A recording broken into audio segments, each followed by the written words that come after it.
Retake fan, welcome to the show all about Rainbow Six Siege. I'm Lisa Dwan here with Parker and Tara Mackay. We've got a great episode for you today. We've got none other than North America's MVP from the most recent major, Mr. Matthew Stevens.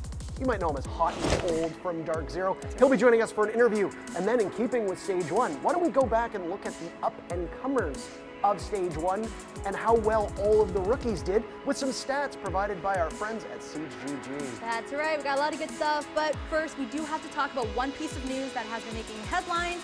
I'm talking about APAC org, Nora Rengo. The organization is currently facing, accusations that they haven't paying their player wages, which is really unfortunate. But you know what? We want to remember the good times. So here in this archives, let's take a look back at its history.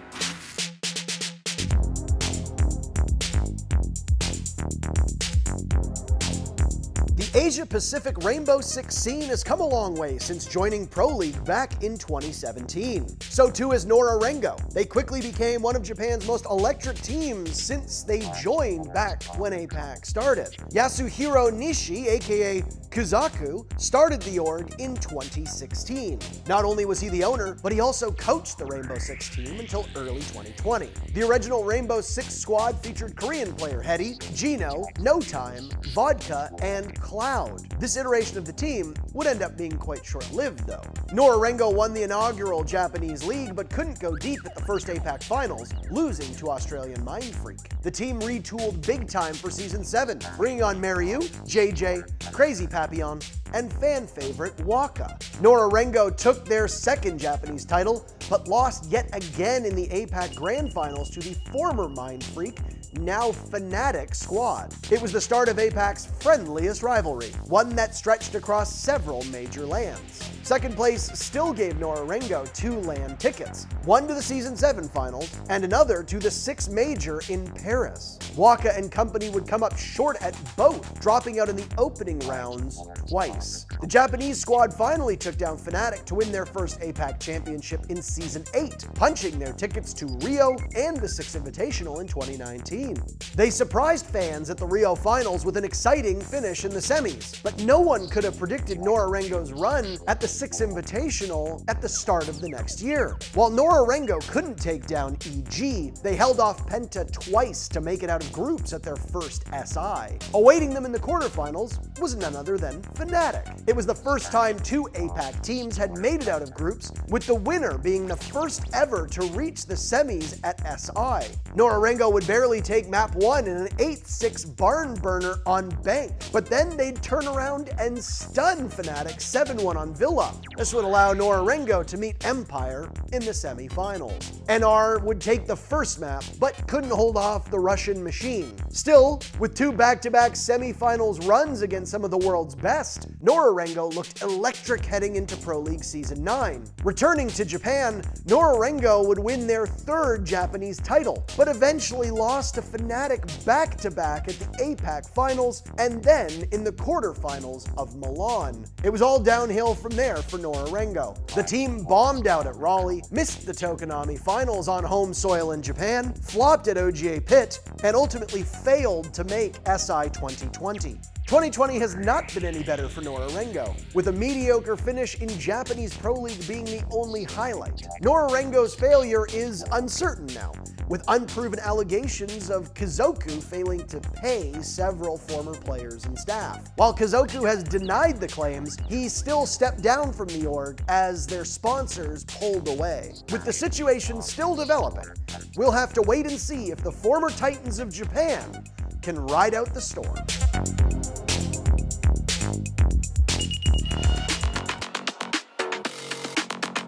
So the situation with Nora Rengo is really unfortunate. I want to get your opinion. What do you think the ideal situation is for this team? Do you want to see them stick together, or maybe going separate ways is just best?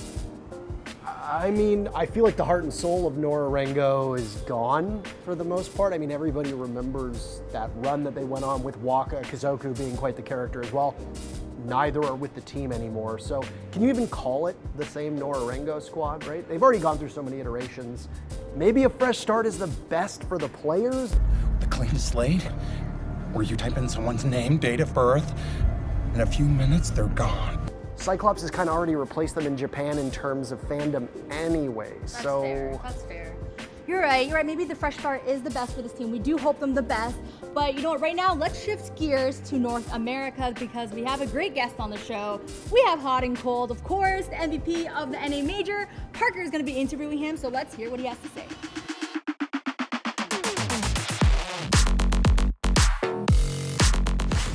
What's up, everybody? I'm here with major winner and MVP of said major, Matthew Hotancold Stevens. Matthew, how are you today? I'm doing good, Parker. How are you? I'm doing all right. Now, it's been a couple weeks for you to be able to sit and digest this win. I'll go with the cliche question first. How did it feel moments after your team won the North American Major? Honestly, for me, it was like kind of a weird feeling because, we won and that was great, but like, in my opinion, we were just like playing so well that I already wanted to play again type of thing. Like I was still in that zone of playing the game that it didn't really settle in for me like until, a day or two after. Now, for you in particular, you've been playing for so long. This is your first major victory. How did family and friends, because you have some family in the Rainbow Six scene, how did family and friends react upon your victory? Obviously, they were very happy for me. I've had some troubles with my parents in gaming before, but they've obviously seen like where I've came. So they were super happy for me. My phone was like destroyed after winning that, so many notifications from them. But yeah, it was awesome to see. Now, your performance in particular was extremely good. You lived up to the hot aspect of the hot and cold name. Did you settle into a zone as the major went on? Because you said the team was playing so well, but you played really well too. Was that just you had a good weekend? Was the team built around strategies that allowed you to play that effectively? What was the reason? Honestly, I think it was just like a confidence thing, like not in terms of like my own confidence, but like confidence coming from my team. Like everyone just felt like this is our time to win, so we're gonna win type of thing. You heard it in our hot mics, I'm sure. Like this ain't over yet after every game win. So it was just a mentality thing, honestly. Now, the mentality to stick in it is something that not every team has. You didn't exactly have the strongest placing heading into the major. You narrowly escaped the qualifiers. You were the only team that had to qualify after Space Station, Oxygen, and TSM had already made it in. Was it a little bit of a surprise to you how well you were able to adapt to everything teams threw at you in the qualifiers and then the major? Or where did this sudden dominance come from after you did have a bit of difficulty getting to the major in the first place?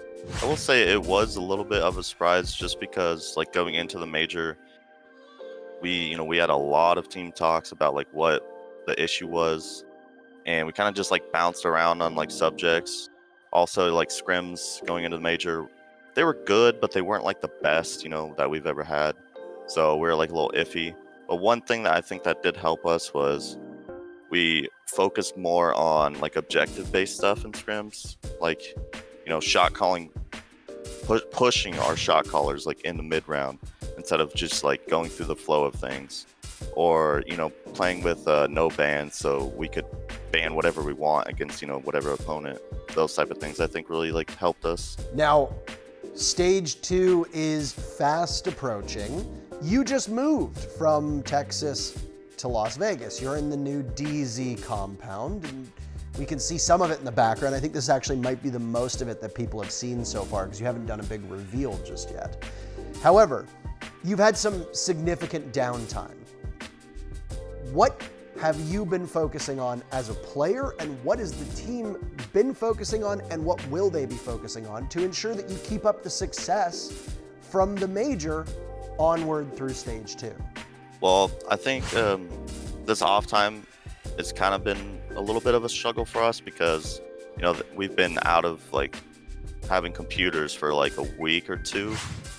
Like we just got in this house like 5 days ago or something, and that was the first time in like a week and a half that we got to play Siege.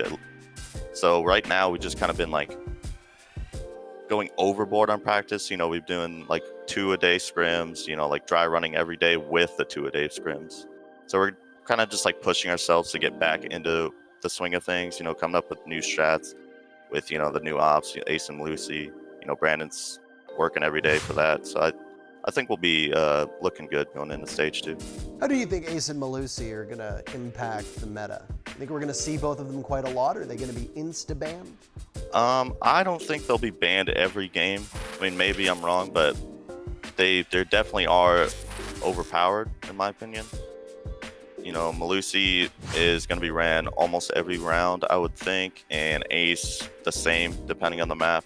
There are some maps where Ace is just like not really that good. Obviously he's not that good with hatches. So like maps like Clubhouse or Basement, he probably won't be ran that much.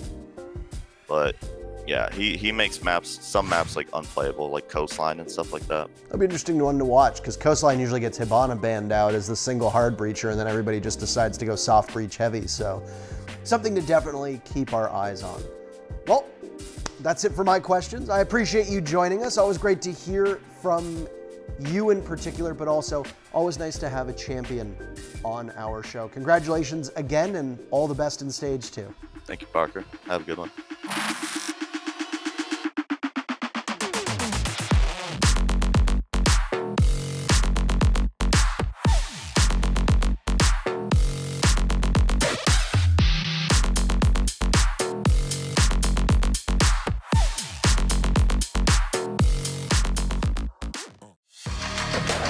Rainbow Six Esports may be on hold, but that European FPL has been a treasure trove of amazing clips.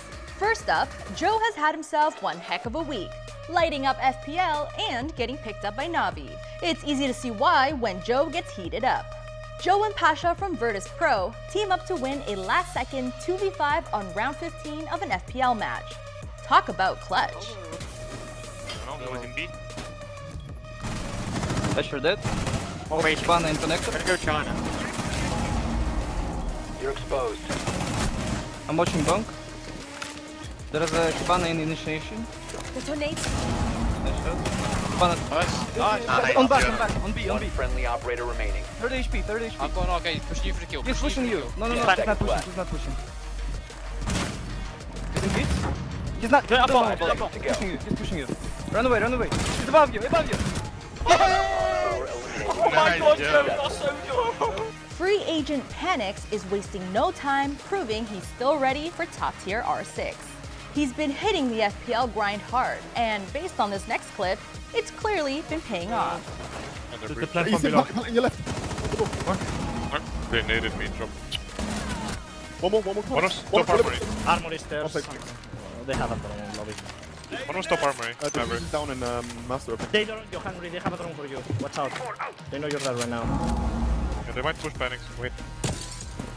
Yeah. They defused our master. On Vices. One dead on First shot. Hey, what's on? The below? What? Let's I don't know. No info now. No, pick me now. Yeah, I just signed. We both pick if he jumps. There comes B. Yeah. You jumped in? Jumped in. Left side. He's dead. Nice. Panic. Good job, man. We played. Team Secret's KS hopped in FPL and claimed the very first ace for the league. As Malusi on Clubhouse, KS wipes out all 5 enemies with ease and low HP. Yeah, team up that's close one. The fan. Got her. One, I believe, Nice. Oipit. That was the fan. Oipit dead. Nice. One hatch. One blue hatch. He's Yeah, gonna Bottom main, Ash.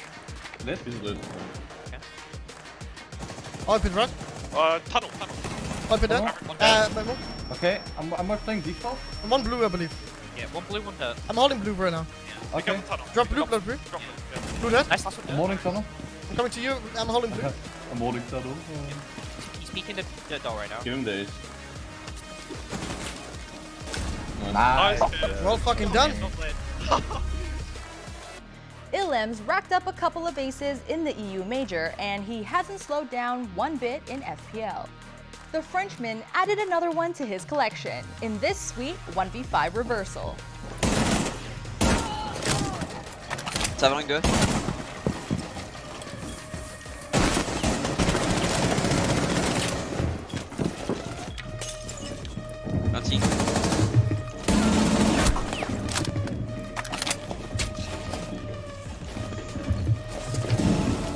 Retake.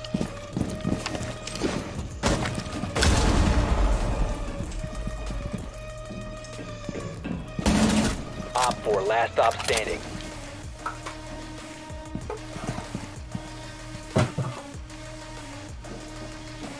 Retake. Yeah, I'll take.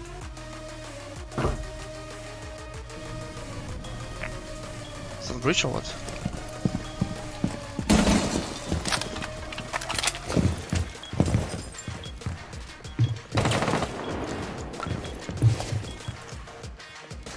Let's go! No! Let's go!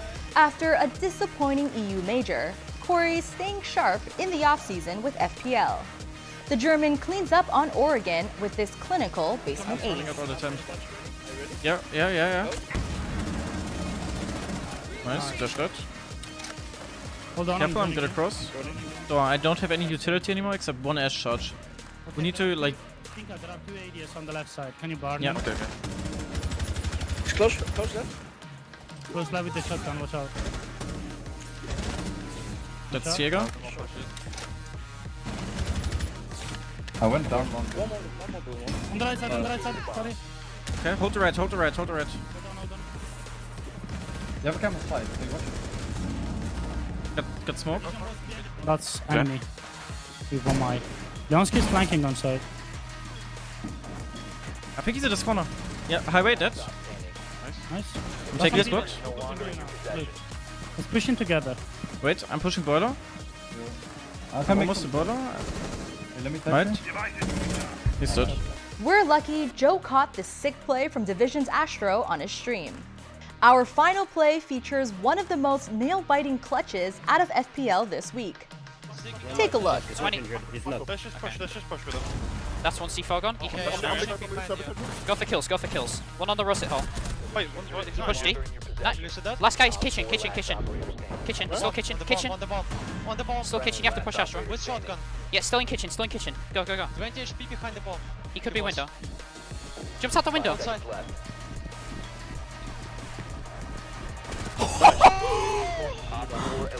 Dude, my heart can't take this anymore.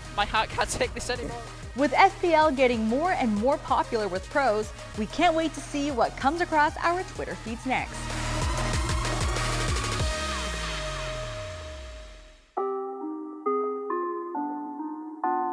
Stage 1 was all about a fresh start for Rainbow Six Esports, with several players making the leap to Tier 1 play. Plenty of young gunners were eating up this stage across the globe, so let's look at some of the top performing rookies so far. First up is my personal top rookie of Stage 1, NJR. Disrupt picked up the Team Oblivion player after he lit up the Tier 3 league this year. The Ash Jaeger main ended up outperforming everybody on the DG roster by a long shot. The guy was an absolute monster, snagging the most kills and most opening blows in the US division. NJR helped Disrupt punch above their weight several times, almost lifting them to a win over SSG. With 3 clutches and just over a 0.9 kills per round, NJR has paid off big time for Disrupt. Meanwhile, NJR's ex-Oblivion teammate Iconic has quickly become a star on the Sonics. He had the top overall rating for rookies at 1.16 and was just barely behind NJR in several categories. Iconic was one of the Sonics' best performers, with 21 entry frags and a cost percent of 70. Iconic really showed off for the Sonics at the mini-major qualifiers, topping the leaderboards for KD, clutches, and entry. And while the Sonics fell short of their mini-major quest, they still came out of Stage 1 looking like winners with the Iconic pickup. Heading south of the equator, Team 1 surged up the ladder to win Brazil's first stage. The team had seen vast improvements over the past few months, but their new pickup, Raps, helped push them even farther. Raps came out swinging this summer in the Brazilian League, tied for 6th in overall rating with some of the best players in Brazil. The 18-year-old was number 2 for rating and plus-minus on Team 1 throughout the stage. While his stellar play didn't translate well into the Brazilian mini-major, Team 1 has still found themselves a solid prospect. Across the pond, Team Secret's Prano made his debut in top flight after grinding up from Challenger League with Orglis. Despite Secret's 2-2-5 record, Prano made his presence known in Europe especially on entry. He had the best entry ratio, the best kill-death ratio, and the number 3 rating in Europe. All of this despite being on the 2nd worst team. While Secret has some things to tighten up heading into Stage 2, Prano's proven he can hang with the best Europe has to offer. Ubisoft's brand new global format offered plenty of opportunities for the next generation of Rainbow Six talent to make their way up the ladder. With FPL and the National Leagues growing across the globe, we can't wait to see more young gunners break into the scene. Y'all ready for some Six posting? Because we're ready for some Six posting. You're not as excited as me. Can you meet me here, please? I'm so ready for Six posting. There you go. All right, so for the very first post, we have one thing from Big Chunka. So this person posted this selfie with the caption, of course, felt cute, might delete later. I've taken a couple of those. Yeah, but you don't delete them, I don't which delete is really them unfortunate. because I always look cute. So they stay up forever. Okay, That's once the again, point. Damn it. Don't make this about you. Let's make this about It's a great photo, Tachanka here. and Tachanka looks cute. I think the helmet's looking extra shiny that Very, day. very strong. Yeah. Great hands. Ew. Excellent, excellent. That makes me uncomfortable. That makes me uncomfortable when you said that. It makes you uncomfortable that the photo is great hands. It is really cute. But you know what? Very I was cute. very curious whether, is there any photo out there that really confirms what Tachanka looks like? So I did some digging. I tried to find something and I really found a lot of weird things. I'm not gonna lie. I went down the rabbit hole. Oh no. Goodbye, Parker. Goodbye. And I found some images of what Tachanka could look like. Here you go. You see, of course, the skin with him, the unicorn is great. Yeah. Rainbow is magic. Of course. Probably looking at his best, in my opinion. Yes. Definitely tippity top. Definitely looking good. Definitely tippity top. More than his face, I saw a lot of pictures of his body, and he's very ripped. Really, really nice body. Really nice body. I think about his body a lot. Can you stop? Okay, what do you think Tachanka looks like under that helmet? I think the mystery is part of the allure. Our next post is going to come from Reddit user Dalton909686, who posted a picture of their sweet gaming rig. Wow. And as you can see, it's Rainbow Six on what appears to be a Chromebook in class. Oh no, no, that's not okay. We've all been there. Have we? Have we, Parker? I've played other games on my laptop in university Wait, when you were in school, laptops were a thing? University, yes, because you're an adult and you can use them. Right. Now this, of course, this post is in no way sponsored by HP. No. I would not recommend playing Rainbow Six on a laptop. Right. Especially not in class, pay attention. Wait, so you know in his name is the number, is the 909 blah blah blah. 686. How much ping he's gonna get playing on that laptop? Well, it's certainly not how many frames he's gonna get. He's probably getting only like 4 or 5 frames on that thing. But respect to the passion of playing Rainbow Six during class. You know gotta, what? You gotta appreciate the hustle and the grind. That's right, that's There's right. no way around it. But that's it from Retake from this episode. We gotta wrap it. Make sure to follow us on all of our socials at WatchRetake. And you know what, guys? Submit the stuff you want us to react to because it might just make an appearance on the next show. All right? We'll check you guys out next week.